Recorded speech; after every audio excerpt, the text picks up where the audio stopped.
है 7 मिनट में 70 बड़ी खबरें जानने का। तो शुरुआत करते हैं 7 में 70 की।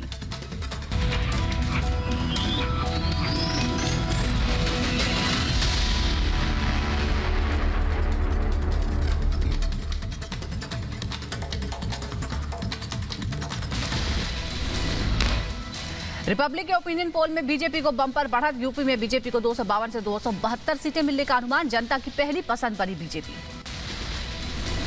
रिपब्लिक के ओपिनियन पोल में एससी को दूसरा स्थान। यूपी में समाजवादी पार्टी को 111 से 131 सीटें मिलने का अनुमान। रिपब्लिक के ओपिनियन पोल में बीएसपी का बुरा हाल। यूपी में बीएसपी को सिर्फ 8 से 16 सीटों का अनुमान। रिपब्लिक के ओपिनियन पोल में कांग्रेस को 3 से 9 सीटें मिल सकती हैं। अन्य के खाते में जा सकती हैं 4 सीटें। जनता ने कांग्रेस में नहीं दिखाई कोई रुचि।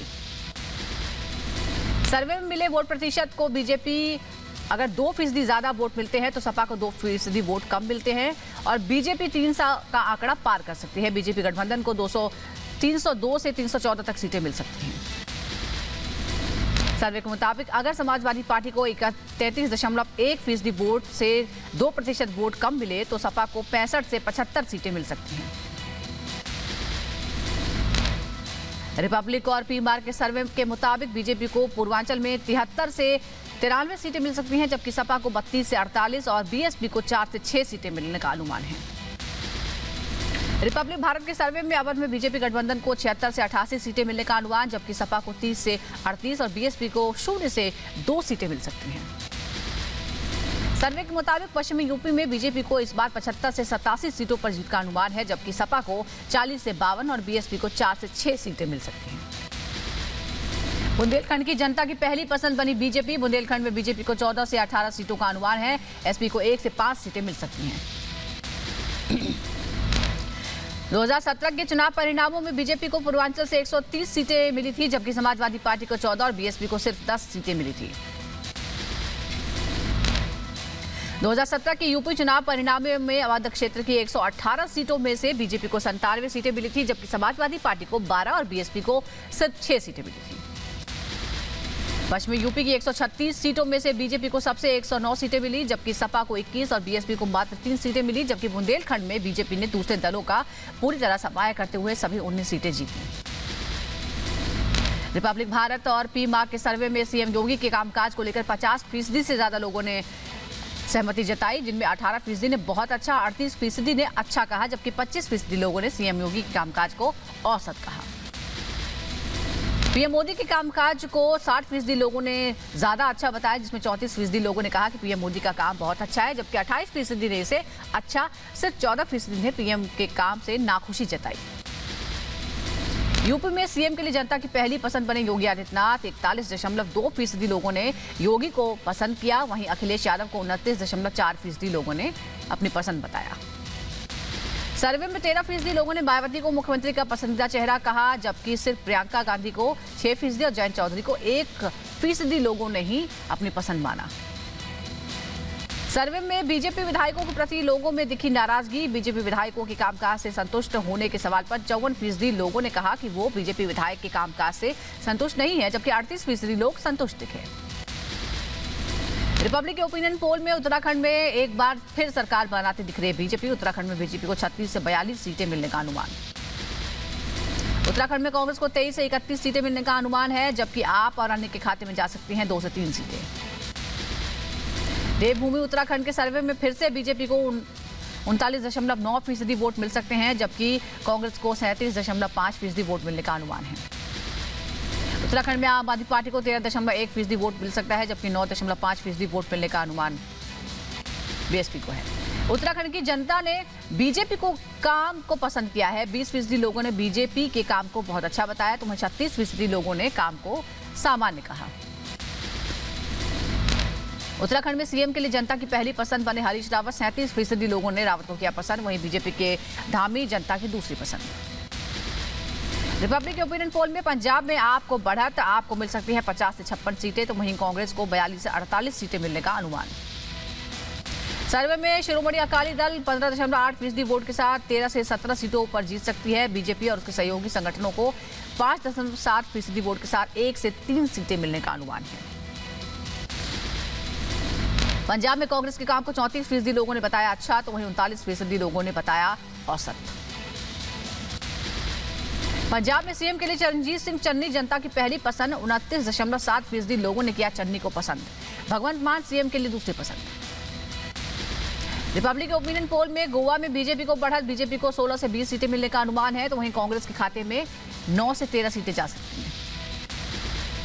सर्वे के मुताबिक गोवा में 17.4% लोगों के साथ आम आदमी पार्टी को 4 से 8 सीटें मिल सकती हैं, जबकि 12.2% वोटों के साथ टीएमसी और उसके सहयोगियों को 1 से 5 सीटें मिलने का अनुमान है।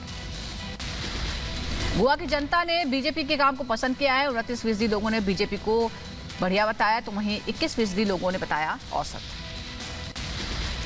गोवा में सीएम के लिए प्रमोद सावंत जनता की पहली पसंद है, 30% लोगों ने सावंत को सीएम के तौर पर देखना चाहा। रिपब्लिक ओपिनियन पोल में मणिपुर में एक बार फिर बनेगी बीजेपी की सरकार, मणिपुर में 39.2% लोगों के साथ बीजेपी को 31 से 37 सीटें मिलने का अनुमान। ओपिनियन पोल के मुताबिक मणिपुर में 28.7% वोटों के साथ कांग्रेस को मिल सकती है 13 से 19 सीटें, जबकि 14.2% वोटों के साथ एनसीपी को 3 से 9 सीटें मिलने का अनुमान। पंजाब में चरणजीत सिंह चन्नी हो सकते हैं सीएम पद के लिए कांग्रेस का चेहरा। कांग्रेस ऑफिशियल ट्विटर हैंडल से वीडियो ट्वीट किया है। वीडियो में सोनू सूद कर रहे हैं, एक विनम्र स्वभाव वाले व्यक्ति को राज्य का मुख्यमंत्री होना चाहिए।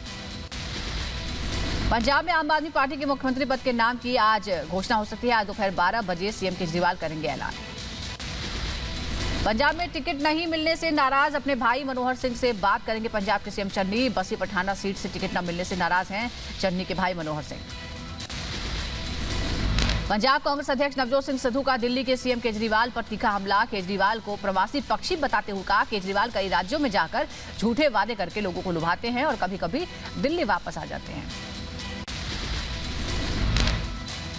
इन्हां वांग थोड़ा ना माइग्रेटरी बर्ड सर्दी जा गए हैं करके तो जो खर गर्मी हो जाके सर्दियां उड़ गए।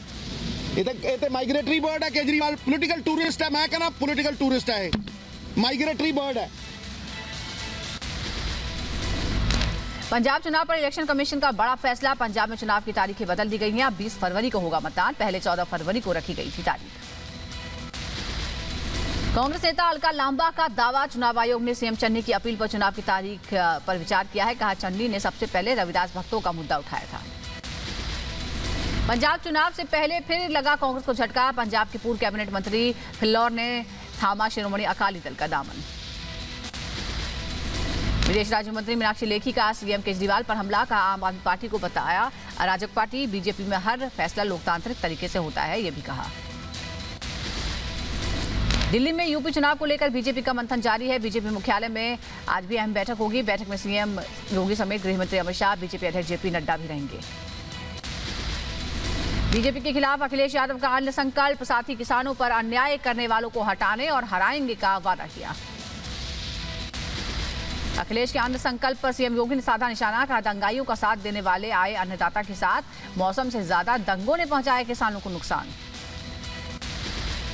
अखिलेश यादव का बीजेपी पर हमला। कहा, बीजेपी ने वोट के लिए कृषि कानून वापस लिया, किसानों पर लगाए झूठे केस। अखिलेश ने खोला किसानों के लिए पिटारा। कहा, सिंचाई के लिए किसानों को देंगे मुफ्त बिजली, 15 दिनों में होगा गन्ना किसानों को भुगतान, साथ ही ब्याज मुक्त लोन देने का भी वादा किया। लखनऊ में समाजवादी पार्टी के कार्यालय के बाहर पुलिस तैनात। पुलिस टीम ने कोविड-19 के दिशा निर्देशों का पालन करने और समर्थकों से मास्क पहनने की अपील की। यूपी के गोरखपुर में पुलिस ने किया फ्लैग मार्च। यूपी विधानसभा चुनाव से पहले और शांति सद्भाव बनाए रखने के लिए निकाला गया मार्च। छत्तीसगढ़ के मुख्यमंत्री भूपेश बघेल का यूपी के बिसरख में डोर टू डोर अभियान, जनता से की वोट डालने की अपील। कैराना से गैंगस्टर एक्ट में आरोपी नाहिद हसन को सपा उम्मीदवार बनाने पर सुप्रीम कोर्ट पहुंची बीजेपी। समाजवादी पार्टी की मान्यता रद्द करने और अखिलेश यादव के खिलाफ अवमानना केस की मांग की। समाजवादी पार्टी के प्रत्याशियों के बहाने सीएम योगी का अखिलेश पर निशाना। कहा, पेशेवर अपराधियों को अपना प्रत्याशी बनाकर सपा ने अपना वास्तविक चरित्र दिखा दिया है। कैराना से लेकर बुलंदशहर लोनी तक सपा के चेहरे सामने आए हैं। डिप्टी सीएम केशव प्रसाद मौर्य का समाजवादी पार्टी पर हमला। कहा, अखिलेश की पार्टी माफियाओं को समर्थन देने वाली पार्टी है। यूपी चुनाव से पहले एआईएमआईएम प्रत्याशियों की दूसरी लिस्ट जारी हो गई है। ओवैसी ने 8 उम्मीदवारों की दूसरी लिस्ट जारी की है। 7 मुस्लिम प्रत्याशियों को मौका दिया है। गोरखपुर टिकट के बहाने ओवैसी का सीएम योगी पर हमला, कहा उम्मीद है गोरखपुर की जनता राप्ती नदी में बह रही लाशों को याद रखेगी जैसे कोविड में गायब थी योगी सरकार। शिवसेना नेता संजय राउत का सीएम योगी पर हमला, कहा बीजेपी के लोग दलितों के घर जाकर दलितों के घर खाना खाने का ढोंग करते हैं। उत्तराखंड बीजेपी प्रभारी दुष्यंत गौतम का हरक सिंह रावत पर बयान, कहा उनकी गतिविधियां देखकर पार्टी ने किया बर्खास्त। पार्टी ने बोला परिवार को टिकट नहीं, इसके लेकर दबाव बनाते थे हरक सिंह रावत।